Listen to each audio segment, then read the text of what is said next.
Merci beaucoup de nous accueillir ici. Où sommes-nous exactement? Nous sommes dans le 7e arrondissement de Paris. Nous sommes, si vous marchez vite, à 5 minutes des Invalides et à une demi-heure de la Tour Eiffel. Nous sommes dans un lieu qui est considéré comme étant assez bourgeois de Paris, ce qui n'est pas du tout mon cas. C'est l'appartement le moins cher que j'ai trouvé et le plus calme. Et nous ne sommes pas loin du quartier des éditeurs. Donc, c'est assez agréable. Ah oui, ah oui. Et c'est ici que vous résidez? Oui, je vis ici depuis 1 an. Donc, peu de temps. Avant, je vivais dans la banlieue. Et encore avant ça, je vivais à Lyon. C'est dans l'est le sud-est de la France. Et encore avant ça, à l'île Maurice.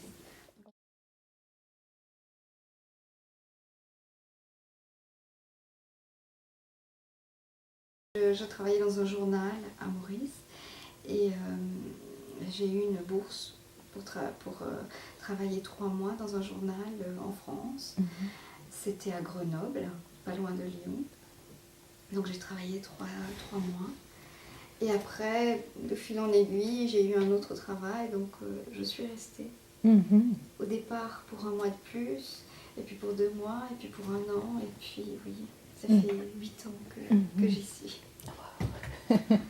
Et vous avez de la famille encore à l'île Maurice? Oui, j'ai ma maman, mon papa, mes grands-parents. Je dois dire que 90% de ma famille est à l'île Maurice. Ah oui. Mon frère est à Paris, heureusement, venu pour des études et il travaille maintenant. Donc je dirais que c'est la seule famille proche que j'ai ici en France. Oui. Et vous retournez souvent à l'île Maurice? Pas aussi souvent que je le voudrais parce que c'est loin. Oui. Il faut 12 heures d'avion. C'est cher. C'est une destination très touristique. Oui. Et nous n'avons, même en étant mauricien, nous n'avons pas de prix si vous voulez. Donc, par exemple, là, si je voudrais partir en été, il faut que je réserve des mois à l'avance. Et puis, c'est vraiment très cher. Ça a l'air difficile d'être si loin psychologiquement et géographiquement? À l'île Maurice, les Mauriciens ont l'habitude de voyager. Par exemple, moi, dans ma famille, j'ai un oncle qui a longtemps vécu en France, j'ai une tante qui vit en Angleterre, qui est en même temps très proche de ses sœurs et de ses frères. À Maurice, le voyage, et le voyage très longue durée, si vous voulez, est quelque chose de très naturel. J'ai des amis qui ont fait des études à l'étranger, qui y sont restés, qui retournent à Maurice quand ils peuvent ou quand ils ont des enfants. Mais l'idée de l'immigration, si vous voulez, est quelque chose d'assez répandu, mais ce n'est pas une immigration... c'est une immigration plutôt de comment dire, ils vont pour faire des études et après ils ont un travail, donc ils y restent, si vous voulez. C'est vrai que dans les années 60 et 70, c'est une immigration de besoin. Beaucoup de Mauriciens sont allés travailler comme des infirmiers en Angleterre, ont immigré en masse en Australie, mais aujourd'hui c'est très différent. Vous avez la nationalité française? Non, je n'ai pas, j'ai une carte de résidente. Mais je dois dire que je suis très vieux jeu pour ça. Je refuse de demander la nationalité pour des histoires de papier. Je ne suis pas une exilée politique, je ne suis pas une exilée culturelle. J'ai ma famille, j'aime Maurice comme j'aime la France, si vous voulez, c'est un choix personnel, un peu au hasard. Aujourd'hui, je vis avec un homme ici, donc voilà, c'est des choix comme je vivrais, je sais pas, ou comme Tchadka, voilà. Mais je refuse vraiment de faire des papiers pour des papiers. Je pense que si j'ai des enfants, bien sûr, ils auront 2 passeports. Et pour eux, comme c'est de naissance, si vous voulez, c'est un acquis formidable. Pour moi, ça l'est pas encore un acquis. Pour moi, j'ai encore parfois du mal. Donc, le jour où ça sera un acquis, ça sera avec grand plaisir. C'est aussi une sorte de réponse pour moi. Je considère que un étranger a des droits, mais il a aussi des devoirs. Donc voilà, quoi. Mon devoir, c'est un peu d'aimer le pays. Je suis pas du tout... moi, je trouve ça très dommage que les gens critiquent énormément le pays dans lequel ils ont choisi de vivre, mais critiquent de façon systématique. Ça, je trouve ça dommage. J'aime pas ça, je trouve pas ça bien de façon générale. Même pour personnellement, hein. Je pense qu'il faut aimer le lieu où on est. Il faut.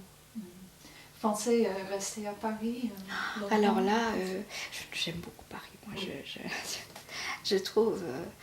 Hier, j'étais me balader sur les quais de Seine qui sont ouverts aux piétons le dimanche. Il n'y a pas de voiture. Je me disais, mais quelle chance! Quelle chance j'ai. Il faut.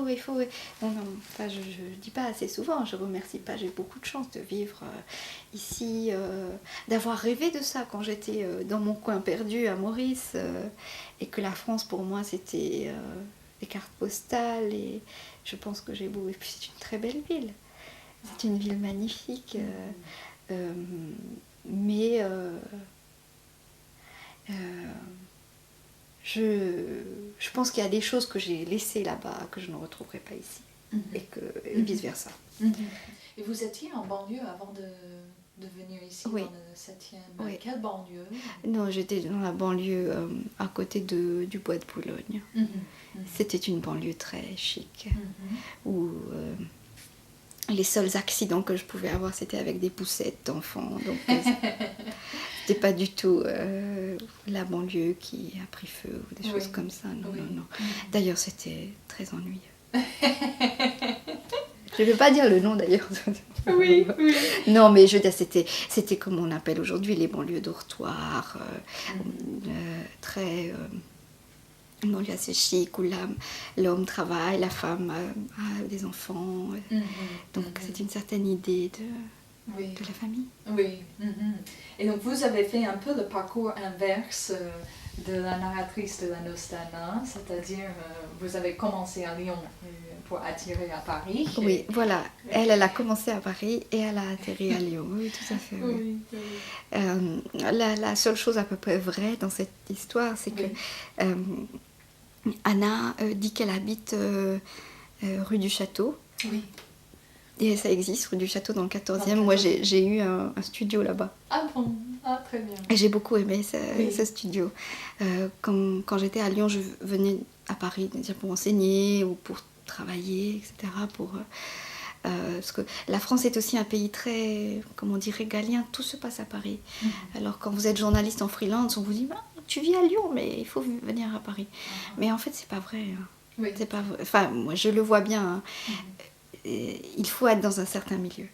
Donc je suis venue à Paris pour changer les choses. Et c'est vrai que ce studio existe. Oui. Et oui, ce studio existe, c'est un quartier très agréable aussi.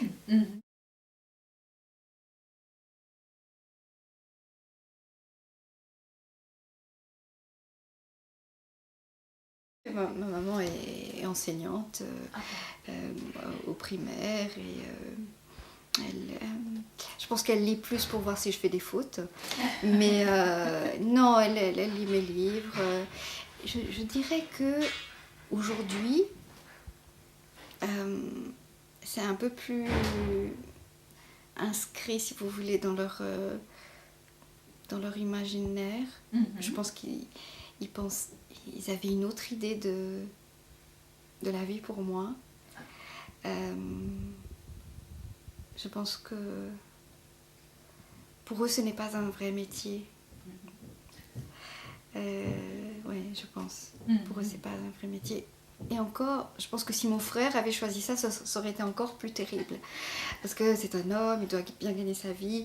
Moi, je peux toujours trouver un mari, vous voyez, dans leur idée. Voilà, donc... mais c'est quelque chose qui... Mais je peux comprendre, c'est très difficile à transmettre. Qu'est-ce que vous faites? Vous écrivez, oui, mais encore... Et en plus, je n'ai pas écrit Harry Potter, donc je n'ai pas beaucoup de succès. Donc, vous voyez, ni Da Vinci Code. Donc, pour eux, c'est très abstrait comme façon de gagner sa vie. Je pense que je vois bien en écrivant le troisième, si vous voulez, ils peuvent dire mais elle écrit des livres. Oui. Le fait de mettre au pluriel, Oui. ça formule peut-être mieux les choses. Quand on a écrit un livre, ça peut être un accident. 2 aussi, mais 3, on peut dire des. Oui. On peut le mettre au pluriel. Et ça je pense que ils ont compris qu'il y en aura peut-être d'autres et que voilà. Oui. Et dans une société comme l'île Maurice, une société très conservatrice, traditionnelle, le regard des autres est très important. Et aujourd'hui, je pense que les personnes, les amis de mes parents, la société, parlent de mes parents, de moi en tant qu'écrivain. Écrivain, c'est un bien grand mot, mais ils disent votre fille a sorti un nouveau roman, félicitations. Donc ça c'est bien pour eux. Je suis rentrée en décembre à Maurice, mais tout à fait par hasard parce que je suis aussi journaliste.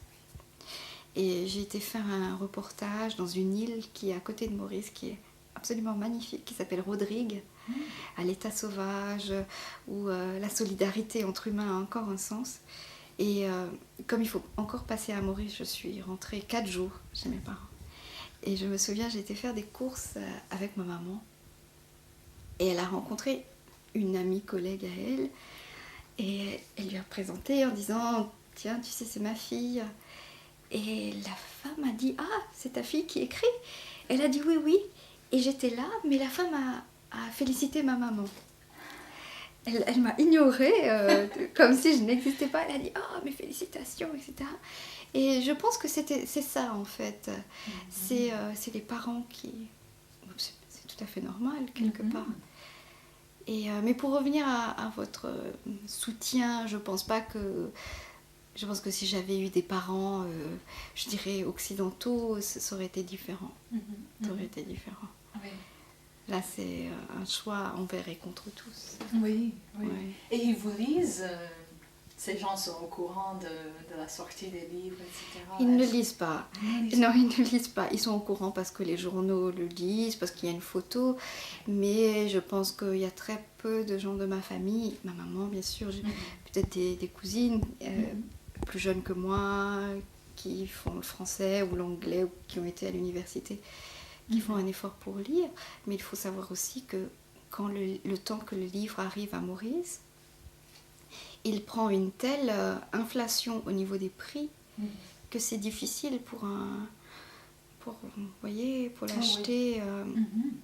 Parce qu'avec le prix d'un livre, par exemple, si vous aviez vraiment à traduire le prix, je dirais que comparativement, un livre pourrait coûter, je sais pas, 100 €, ce qui ferait beaucoup pour un budget énorme.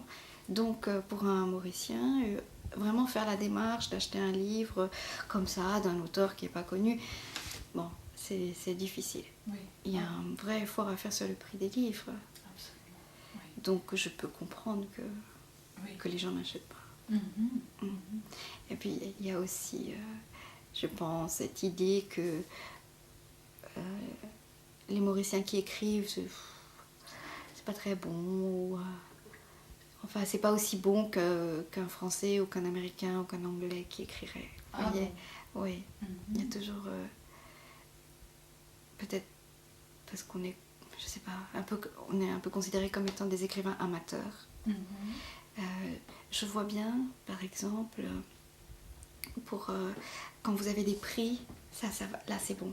Oui. Là, Maurice est une société très compétitive, un peu à la japonaise, la compétition, etc. Là, c'est parce que vous avez gagné, vous avez couru, vous avez gagné le prix, etc. Là, c'est une unité de mesure, si vous voulez. Donc, vous avez gagné un prix. Donc, et en compétition, il y avait d'autres personnes. Il n'y avait pas que des Mauriciens. Donc là, ça va. Mais bon, c'est toujours considéré un peu comme étant amateur, un peu comme étant... bon. Pas très sérieux. Je pense que si un jour un Mauricien gagne un grand prix, le Goncourt ou le prix Nobel, ce qui arrivera certainement, parce qu'il y a vraiment beaucoup de Mauriciens qui écrivent, à ce moment, cela dépassera la considération littéraire. Vous savez, Maurice est un pays très jeune, et dans les pays très jeunes, la considération culturelle vient en dernier. Donc la littérature, c'est vraiment le pain du pauvre, si vous voulez.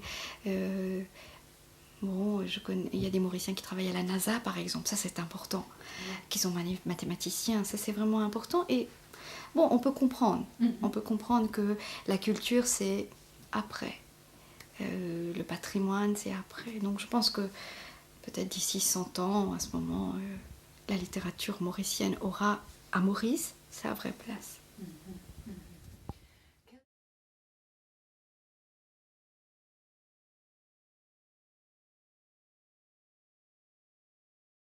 Ma langue maternelle est le créole, donc assez proche du français, parce qu'il y a des mots en français. Et j'ai appris l'anglais et le français à l'école, à un même niveau, c'est-à-dire qu'il n'y avait pas de préférence. Ou plutôt, non, il faut que je sois juste, il y a plutôt une préférence vers l'anglais, puisque Maurice a été colonie britannique pendant très longtemps, et même à l'indépendance, nous avons gardé un système d'éducation à l'anglaise, avec ce qu'on appelle les A-levels, donc corrigés en Angleterre, etc. Donc terriblement anglophone, comme je dirais moyen d'éducation. En revanche, dans la rue, si vous voulez, le français est plus, vous l'entendez plus. Le français a un peu quelque chose de très chic de parler français. Je dirais que dans les Mauriciens d'origine indienne, comme moi, c'est plutôt des familles anglophones, plutôt que des familles francophones. Peut-être en rapport avec l'Inde, avec aussi une facilité. J'ai toujours remarqué que nous ne parlions pas français à la maison. Et donc les Mauriciens qui avaient d'origine française, ou les créoles, comme on dit, les métis, parlaient français un peu à la maison, donc ils avaient plus de facilité. Moi, je dirais que le français, pour moi, était très vite quelque chose de très, très exotique. Vous voyez, souvent les gens disent Maurice c'est exotique. Pour moi, le français c'est très exotique. Ça avait rapport avec la France. La France, pour moi, culturellement, c'était quelque chose de très très riche.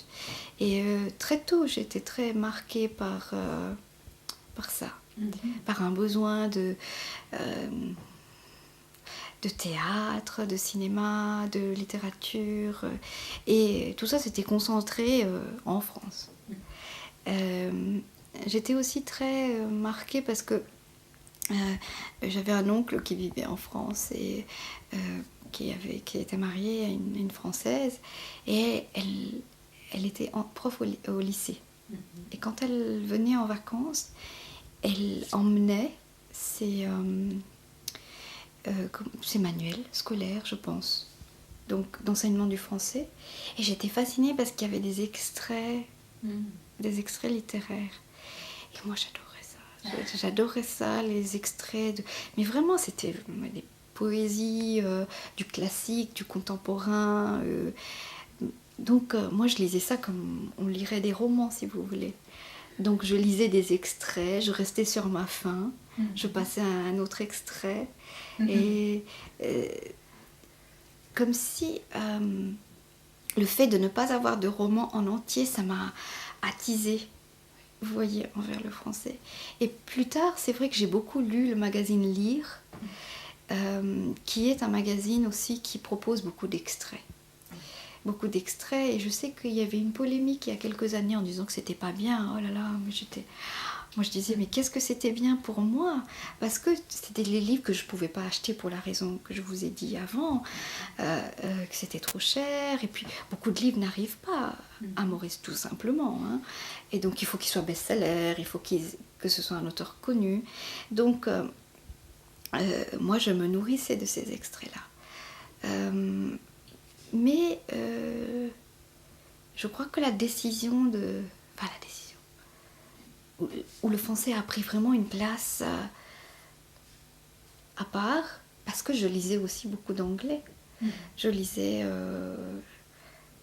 j'avais peut-être plus accès aux livres en anglais. Peut-être ça...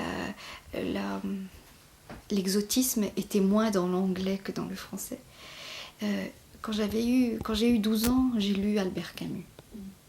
Et ça m'a bouleversée, je dois dire. J'ai lu L'étranger, donc ça c'est vraiment comme il y a eu un avant et un après. Donc voilà un peu ma relation avec le français, si vous voulez. Je lisais tout ce qui avait rapport avec la France, avec les auteurs. À Maurice, il y a une très grande tradition de journaux francophones,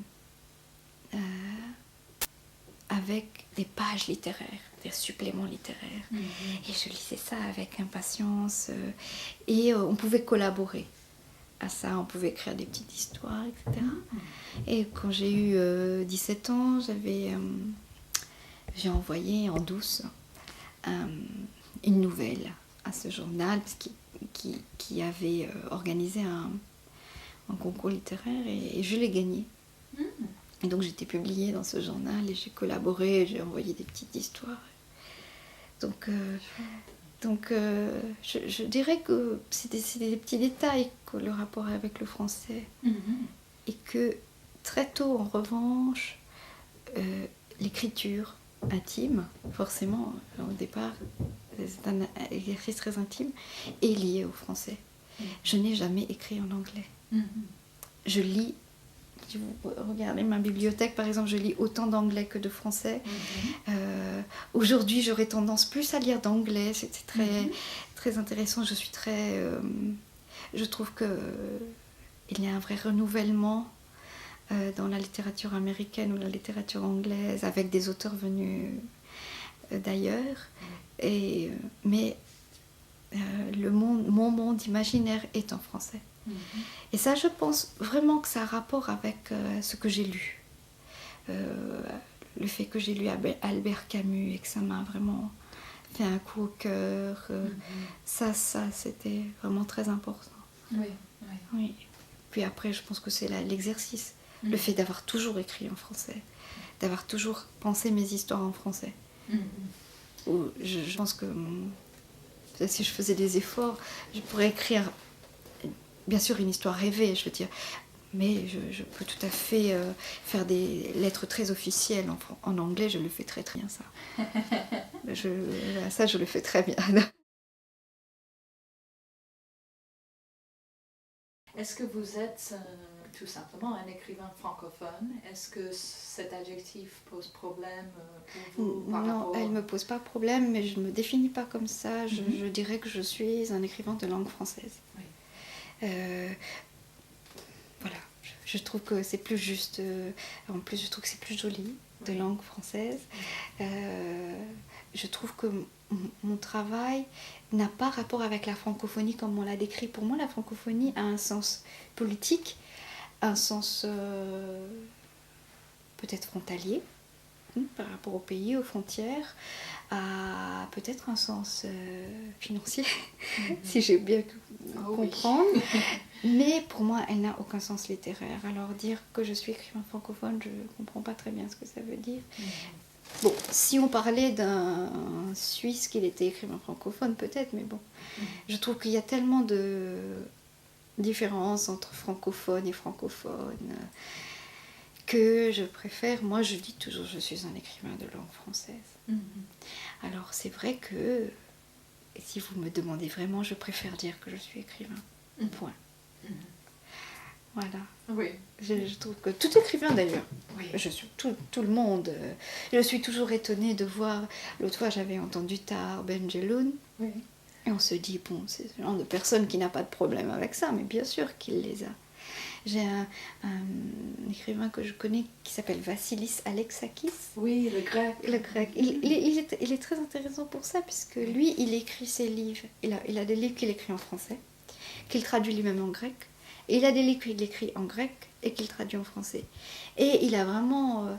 il m'a dit que ça a pris des années avant qu'il soit accepté en tant qu'écrivain, pouvant écrire dans les deux langues. Vous voyez, moi ce que je n'aime pas, enfin, ce que j'ai ressenti, si vous voulez, dans la francophonie et le fait de devoir parler de ça, c'est comme si je devais me justifier de devoir utiliser la langue française. Et je ne trouvais pas ça très juste. Et comme si je devais me justifier et dire pourquoi, mais pourquoi, voilà, etc. Et autre chose, j'avais aussi l'impression d'être un écrivain francophone de deuxième grade, si vous voulez.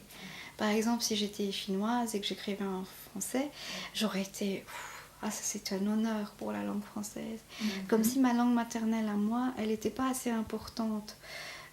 Donc que je l'avais laissée pour le français, que c'était pas très grave. Alors que laisser la langue chinoise au profit du français, c'est un honneur.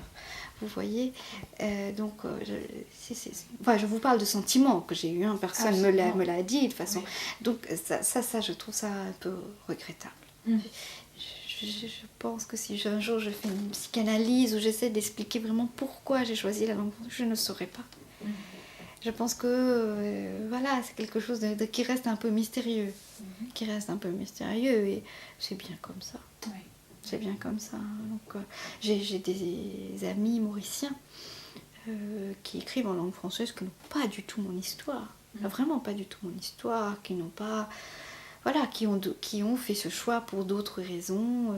Et il y a des écrivains mauriciens qui écrivent en anglais, qui ont fait le choix de l'anglais alors que nous tous avons connu la même éducation.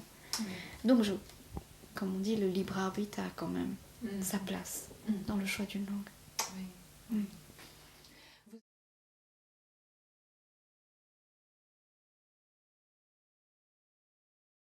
Oui, je signe toujours de mon nom.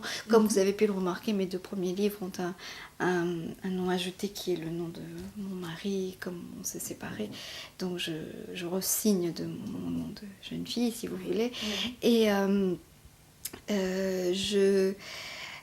non, je n'ai jamais pensé à mettre un pseudonyme. Je pense qu'on met un pseudonyme quand son nom veut dire quelque chose. Mon nom ne veut absolument rien dire à personne. On m'a souvent demandé si c'était un pseudonyme, parce qu'il y a beaucoup de A dans mon nom. C'est vrai. Oui. Alors on m'a dit, est-ce que c'est un travail sur les A? Oh là là, non, c'est moi. Malheureusement, c'est mon nom. Mais on prononce bien la française, non? Ça se prononce bien, oui, ça se prononce bien. Oui. Moi, je fais souvent la blague quand je dis Natacha Apana, on dit vous pouvez épeler, j'épelle mon prénom seulement. Oui. Parce qu'en fait, on me demande Apana, je dis N-A-T-A-C-H. Ah non, d'accord, ça fait bien. Je voulais vous poser une question sur la collection Continent Noir, dans laquelle vous avez publié ces 3 livres. Alain Mavancourt, par exemple, a dit, cette sorte de série est bien et pas bien en même temps, parce qu'on a tendance à catégoriser les gens. Je m'intéresse tout simplement à comment ça s'est fait que vous êtes centré dans cette série, et quelle est votre expérience peut-être avec cette série? Je suis rentrée de façon très simple. Quand j'ai écrit mon premier roman, j'ai envoyé par la poste. Pas à Continent Noir, pas à l'éditeur, tout simplement à Gallimard. Et maintenant, j'ai su, parce que je ne savais pas en fait comment mon roman était arrivé là. Je me posais des questions. En fait, le secrétaire qui a ouvert a vu que je venais de l'île Maurice, et comme il y avait un auteur déjà de l'île Maurice dans la collection, il l'a envoyé vers le directeur de collection sans avoir lu mon livre. Alors que Les Rochers de Poudre d'Or parlent peu de l'Afrique, enfin bon, ça c'est une autre histoire. Et je dois dire que je dirais, je sais pas ce que Alain a dit, je pense que c'est bien, et je pense que à la longue c'est pas bien. Ouais, voilà. J'ai eu beaucoup de joie, j'ai été publiée là-bas, j'ai été un peu déçue d'être publiée dans cette collection, parce que au départ, en tout cas, quand Les Rochers de Poudre d'Or avaient été publiés, il y avait 99% étaient des auteurs africains d'Afrique noire avec une écriture, et en plus le directeur de collection avait un discours très africain dans lequel je me reconnaissais pas du tout. C'était juste par rapport à, comme on dit dans un journal, à la ligne éditoriale, si vous voulez, je me reconnaissais pas du tout. Il parlait d'une écriture foisonnante, d'une écriture charnue. Voilà. Je pense que j'écris des trucs très très simples, j'ai une écriture plus simple, hein, pas du tout empoulée comme ça. Et après, j'en ai parlé, hein, j'ai une relation très franche avec lui, j'en ai parlé. C'est vrai que plus tard, d'autres écrivains sont arrivés, donc il a un peu décrit comme étant la collection de la diaspora. Ça me plaît plus, si vous voulez. Mais il est vrai que c'est une collection qui a fait énormément de polémiques ici, à sa création. Cette création il y a 8 ans. Bon, je n'étais pas encore publiée. Déjà maintenant, beaucoup de gens m'en parlent. Pourquoi vous êtes dans cette collection, etc. Moi, vous savez, je dis toujours ça. Vous savez, quand vous écrivez dans votre coin, vous écrivez un premier roman, vous l'envoyez par la poste, et le téléphone sonne et que c'est Gallimard, vous dites oui. Oui. Voilà. Vous ne dites pas non, vous ne dites pas attendez, non mais ça me plaît pas. Non. Voilà. Oui. Ça c'est vraiment, ça je le dirai toujours parce que ça remet les choses en place. Beaucoup de personnes pensent que c'est très facile de se trouver un éditeur, que toutes ces considérations, vous y pensez, vous réfléchissez. Non, vous êtes tellement content d'avoir eu un lecteur, un seul, que ça c'est important, et je pense que ça restera toujours pour moi. Alors maintenant, je pense que, par exemple, La Noce d'Anna, peut-être que s'il était dans une autre édition, ça aurait été plus reçu. Enfin, vous savez, avec les si, on peut refaire le monde. Mais moi, je trouve que beaucoup d'écrivains ont été très sévères avec cette collection. Oui, je trouve qu'ils ont été même très cruels, parce que quand vous attaquez une collection, forcément vous attaquez les écrivains. Et forcément, tout le monde oublie ce que je viens de raconter au départ. C'est qu'un écrivain, d'abord, il cherche des lecteurs, il cherche un éditeur. Et donc les gens sont hyper cruels. Moi j'ai entendu une fille de Gallimard d'ailleurs dire « Je préférerais ne pas être éditée qu'éditée là ». Je demande à vérifier. Je demande vraiment à vérifier. Je pense qu'on dit ça quand on est publié, qu'on est content de soi. Le courage, il vous le faut plus quand ça ne marche pas. Par exemple, j'ai commencé un autre roman en février. J'ai eu beaucoup de mal à dépasser, vous savez, quand vous écrivez, il faut après le laisser, quel que soit le destin, si vous voulez. Et j'ai eu beaucoup de mal à lâcher La Noce d'Anna. Et j'ai eu beaucoup de mal à commencer un autre roman. Et je pense que c'est là où on voit comment dire, c'est là où on voit si c'est vraiment le chemin qu'on veut. Parce que c'est dans l'adversité que vous voyez, qu'on tient. Et c'est un travail pour lequel il faut du courage quand ça ne marche pas. Quand ça marche, quand les mots viennent, quand les phrases viennent, quand l'imagination vient, c'est tellement agréable, c'est tellement bon, je crois que Virginia Woolf avait appelé ça des heures de chance, the lucky hours, parce que ça arrive rarement. Et ça vous fait partir pour des mois, si vous voulez, ça vous donne une énergie. Mais quand ça marche pas, il faut du courage. Et dans le journalisme aussi, dans ce statut de freelance, quand ça marche pas, il faut aussi du courage. Donc j'essaye de faire les deux et c'est difficile. Oui. Donc justement pour vous dire, en février, c'était un peu dur pour moi de recommencer. Il y avait des journées très très dures. On est un peu triste, on se pose beaucoup de questions. Bon, là depuis 3 semaines, ça va. J'ai retrouvé mon histoire, donc j'avance doucement, mais je sais que j'avance. C'est difficile de parler parce que C'est cool. je suis peut-être un cinquième ou un quart du livre et l'expérience m'a fait comprendre qu'à un quart d'un livre, on ne sait jamais ce qui se passe à la fin. Oui. J'ai toujours eu des idées préconçues sur pas ce qui se passe vraiment à la fin, hein, je veux dire, mais sur ce que les personnages vont devenir et après ça devient jamais. Donc je peux vous dire que j'écris des choses sur ça et quand le livre sort, vous allez dire mais elle m'a menti, c'est pas du tout ce que j'allais faire. Donc ça, c'est des choses qui évoluent, en tout cas pour la façon dont je travaille, ça évolue vraiment. Ce qui m'a frappé dans les 3 livres que vous avez publiés, c'est qu'à chaque fois, je lis un livre complètement différent. Je veux pas faire des histoires différentes, mais je veux prendre des risques. Avec moi-même, si vous voulez.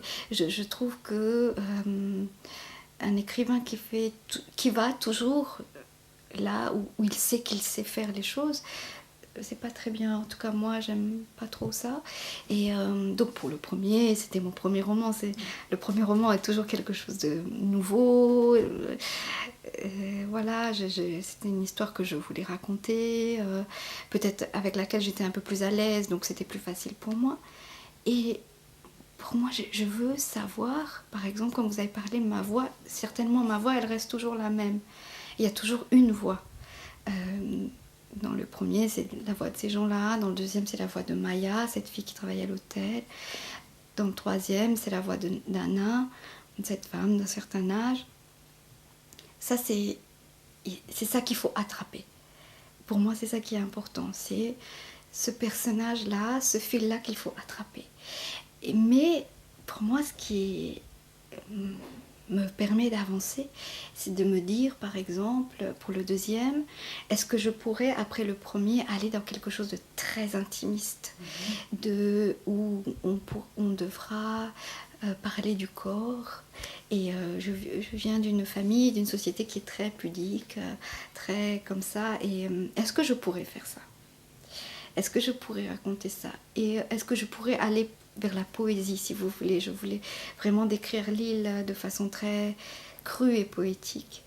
Et pour le troisième, c'est pour ça que je crois que j'ai eu beaucoup de mal à le laisser, parce que pour moi c'est mon livre d'adulte, parce que c'est mon livre de France, avec des paysages de France. Est-ce que je pourrais faire ça ? C'est pas aussi facile qu'on le pense, parce que quand on écrit, on pense souvent à des endroits où on a nourri son imaginaire. Et en fait, j'ai vécu 25 ans à Maurice et 7 ans ici, plein je veux dire. Donc dans la balance, Maurice est beaucoup plus lourde. Donc dans ma tête, les images de Maurice sont beaucoup plus nombreuses, les choses que j'ai vécues sont plus nombreuses, et je voulais savoir qu'est-ce que ça donnerait si je raconte ce que je vis au présent. Et je trouvais que dans les écrivains, là je parle de France, francophone, il y a des écrivains qui vivent en France depuis 30 ans et qui écrivent toujours sur un pays. Moi je voulais pas faire ça, je voulais vraiment écrire sur le présent. Et je voulais vraiment, je trouve que un romancier se doit, comment dire, quand on est devant son bureau, si vous voulez, il faut tellement s'oublier que on rentre dans quelque chose de tellement mystérieux. Il faut incarner quelqu'un d'autre, et je pense que tant qu'à faire, allons-y, incarnons quelque chose de très différent, allons dans des pays différents, allons dans des choses... si je me trompe, je reviendrai vers ce que je sais faire un peu mieux, mais c'est ça que je voulais, en tout cas dans les premiers livres. Et puis aussi, je sais ce que j'aime écrire, je sais que j'aime écrire les petites histoires. Moi, je n'aime pas les grandes histoires, j'aime le lien, j'aime les histoires où on sent ce qui lie les personnes aux autres, j'aime les détails. Par exemple, si vous me dites de vous décrire après, je sais que sur votre jupe, il y a des petites fleurs. Enfin, vous voyez, j'aime des détails. Je connais la couleur de vos vernis à ongles. Mais peut-être que j'oublierai votre visage. Vous voyez ce que je veux dire? Je suis, dans la vie, je suis un peu comme ça, d'ailleurs. C'est ça que j'aime. Et il me faut après trouver des supports à ça. Et voilà, donc je sais que je fais des choses très différentes et que je sais que les gens m'en veulent aussi un peu. Les gens de mon pays m'en veulent de faire des choses très différentes, de pas forcément parler de Maurice ou de pas forcément parler de choses qui ont un rapport avec Maurice. Les universitaires aussi m'en veulent un peu. Il y a un spécialiste de la littérature indo-océanienne qui me dit « Mais qu'est-ce que vous faites? C'est pas... » Oui, parce que peut-être que je suis très ancrée dans le présent. Mais je fais aussi ça parce que je ne veux pas être enfermée. Je ne veux pas être enfermée dans les cases, dans les tiroirs. Et je trouve que dans notre vie quotidienne, nous sommes tellement de toute façon enfermés. Ma couleur m'enferme dans une image. La façon dont je suis, ça m'enferme dans une image. Donc, je voudrais dans la littérature, enfin, quel est le billet le plus formidable que le roman de faire autre chose, d'aller dans des pays qu'on n'aurait pas la possibilité d'aller. Moi, je rêve d'écrire un roman, je ne sais pas, qui se passerait chez vous, là-bas, où j'ai jamais été, par exemple, en Californie. J'ai des images absolument clichés de la Californie, et je me disais, ça m'intéresserait de savoir qu'est-ce que moi, mon écriture, si vous voulez, ma voix, ou la voix de ce personnage-là donnerait à cela. Vous voyez, moi-même, ça m'intéresse. Oui. Donc c'est pour ça que je pense que je fais des choses très différentes. Parce que aussi, en tant que lectrice, j'aime beaucoup savoir chez un auteur qu'il a pris des risques. Par exemple, j'aime beaucoup Paul Auster. Bon, on peut dire qu'il écrit toujours à New York, etc. Mais je trouvais que dans son avant-dernier livre qui s'appelle La nuit de l'oracle, il a pris vraiment beaucoup de risques avec son écriture. Et ça, je trouve ça formidable. Je trouve que c'est ça aussi notre travail. C'est de ne pas toujours faire la même chose, d'aller chercher et puis de regarder autour de soi, de parler de ce qu'il y a actuellement, des liens, voilà, je crois.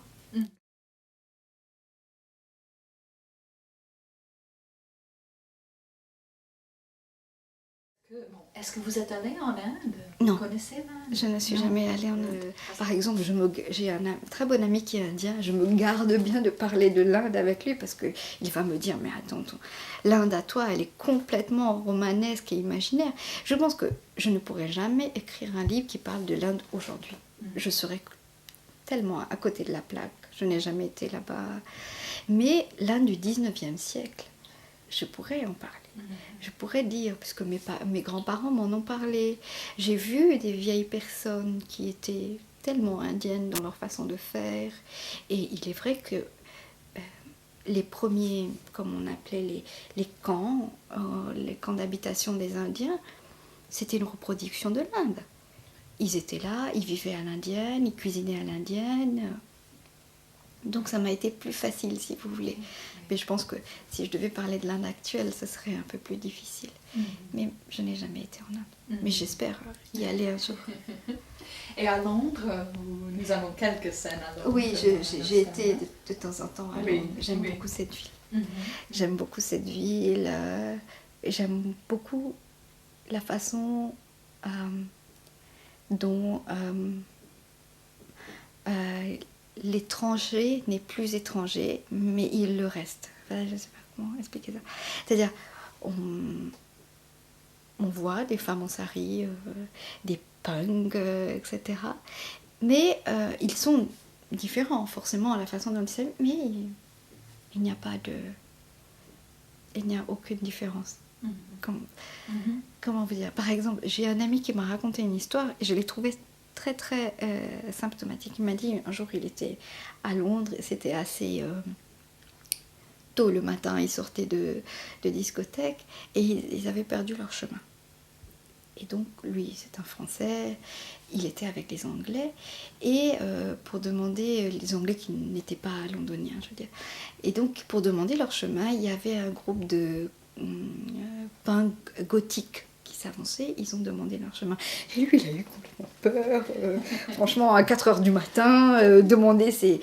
Et il a demandé à ses amis, ok, mais ben, ça va pas, et eux, ils étaient complètement étonnés, mais c'était les... Et ils ont répondu, mais c'était les seules personnes dans la rue, c'était des personnes. Et je trouvais que c'était très symptomatique. Et moi, j'aime beaucoup Londres pour ça. C'est-à-dire, il y a une modernité que Paris n'a pas. Il y a un côté très ville des musées, ville patrimoine, ville des droits de l'homme, mais dans le sens droits de l'homme comme cette déclaration que tout le monde affiche. Vous voyez ce que je veux dire? Une ville un peu figée, très très belle, mais un peu figée. Un peu figée, que Londres n'a pas, je crois, que Londres n'a pas. Mais je dois dire que peut-être, si j'étais à Londres, j'aurais été la beurette, l'arabe, si vous voulez. Je pense que les Indiens sont les Arabes des Anglais. C'est ça. Les Indiens sont les Arabes des Anglais, voilà. En France, j'ai plutôt une image favorable. J'ai plutôt un a priori favorable. On ne sait pas, on pense que je suis de l'Inde, oh, que c'est beau et tout. Et voilà, et ici, les films de l'Inde, les films de Bollywood commencent à devenir à la mode en France. Alors on trouve ça très beau, très exotique, oh, c'est plein de couleurs et tout. Donc je ne vais pas me plaindre de cela. Donc vous voyez, il y a ses avantages et ses désavantages. Comme l'Inde n'a pas été colonisée par les Français, donc... Ça reste quelque chose de très, très pacifique.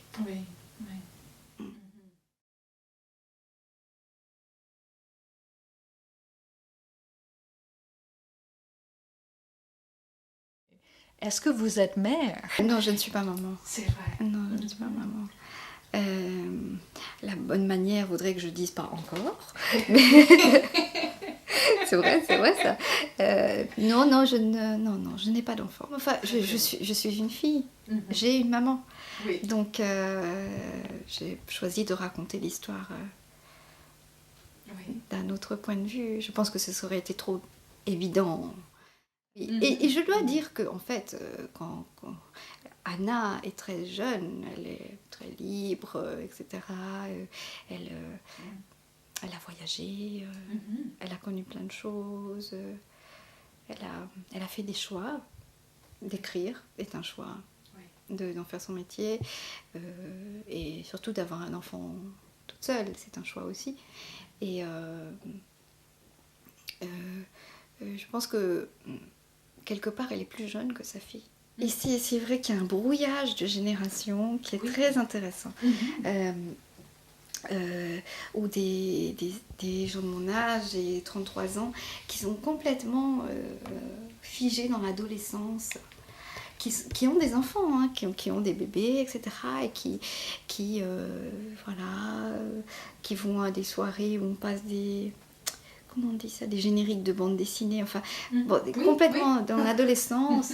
Et en même temps, des petites filles de 10 ans qui s'habillent comme des femmes. Donc moi j'étais très intéressée par ce brouillage-là.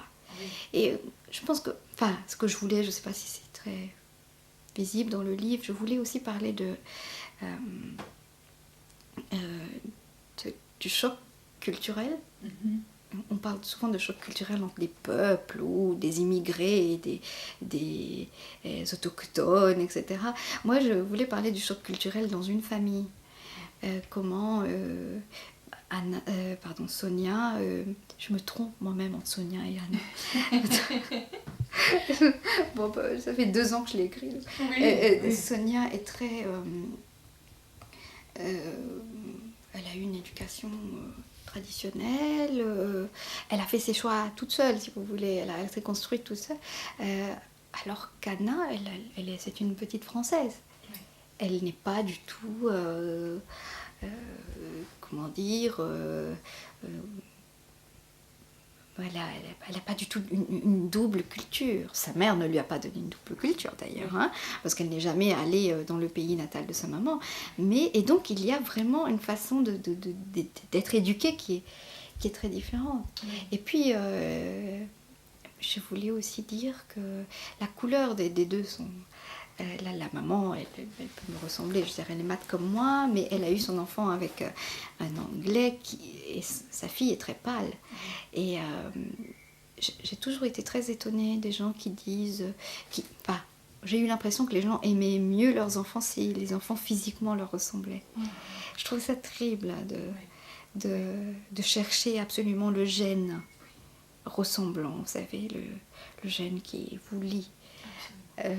Est-ce qu'on aime pareil quand on est différent? C'est ça, je voulais raconter ça. Et je dirais que pour moi, la prise de risque, comme on disait au départ, c'était deux choses. C'était le fait de raconter une histoire ici, en France. Comment j'allais faire, parce que bon, quand on est étranger, on reste toujours quelque part dans le domaine du cliché ou alors dans le domaine du tout mauvais. Il y a très peu d'étrangers qui réussissent à faire la paix avec leur pays d'adoption, si vous voulez. Ils sont soit très critiques, vraiment, oh, c'est pas bon, etc. Alors on se demande pourquoi ils rentrent pas chez eux si vraiment ils ont l'air tellement malheureux. Ou alors ceux qui sont vraiment le contraire, oh, c'est tellement beau. Vraiment, et je me demandais si j'allais pas être soit d'un extrême, soit d'un l'autre, et je voulais vraiment pas ça, quoi. Et c'est pour ça que j'ai choisi cette campagne. Parce que le mariage se déroule dans la campagne de l'Ain, qui est une région vers Lyon, et qui est une région que j'ai beaucoup connue. Et j'ai toujours trouvé ça magnifique au printemps. Et c'est vrai qu'ici, il y a des couleurs qu'on n'a pas sur les îles. Il y a un jaune ici qu'il n'y a pas, il y a un vert qu'il n'y a pas, il y a un bleu qu'il n'y a pas. Et il y a une sorte de douceur du printemps qu'à Maurice, par exemple, on ne retrouve pas. Parce qu'à Maurice, il y a l'été et l'hiver. Vous savez, il y a une sorte vraiment de deux saisons très marquées comme ça. Et ça, c'était ma première prise de risque. Et ma deuxième, c'était raconter une histoire qui se passe sur une journée. Et quand vous racontez quelque chose qui se passe sur des mois, vous avez le souffle, vous avez le loisir de dire, de faire des petites erreurs par exemple, ou de changer le temps, de changer les vêtements des gens, de changer l'expression. Alors quand ça se passe sur une journée, il faut presque faire comme un polar, comme un policier, c'est-à-dire repérer la date. Si vous avez dit qu'elle avait une robe bleue à 10h, elle ne peut pas avoir une robe rouge à 11h. Vous voyez, ces détails-là. Et je remarquais que même dans la façon dont j'écrivais, ça devenait plus tendu. Vous voyez, quelque chose avec plus d'attention. Et après, il ne se passe pas 100 000 choses sur une journée. Donc il faut savoir ouvrir des tiroirs, aller dans le passé, etc. Pour moi, c'était comme un exercice, si vous voulez. Oh oui. Oui, ça a été... Et mon livre de chevet, c'était Mrs. Dalloway. Donc, je trouvais qu'elle avait très bien réussi comment elle décrit la lumière. Et ça, je trouvais que c'était très, très beau. Et c'était mon modèle. On a toujours des modèles. Hein, Oui. Pendant la noce d'Anna, j'ai énormément écouté la musique des années 70. My Way, j'aurais pu l'appeler My Way parce que je l'écoutais en boucle. Il y avait une sorte dans les paroles de My Way, ce que je voulais dire, genre je suis arrivée à une étape et je ne regrette rien. Voilà, et je trouve que My Way est très ça, que j'ai bien vécu et que je ne regrette pas d'avoir vécu. Et j'ai énormément écouté de la musique des années 70. Et je trouvais, comme je racontais une histoire qui se passe sur une journée et qu'il y avait des choses qui défilaient, je trouvais que c'était intéressant de mettre un peu de musique, quoi. un peu de musique, oui. Mhm. C'est vrai que j'ai beaucoup écouté de musique pendant la noce d'Anna. Ah, Oui. oui, ça s'entend un peu, je pense.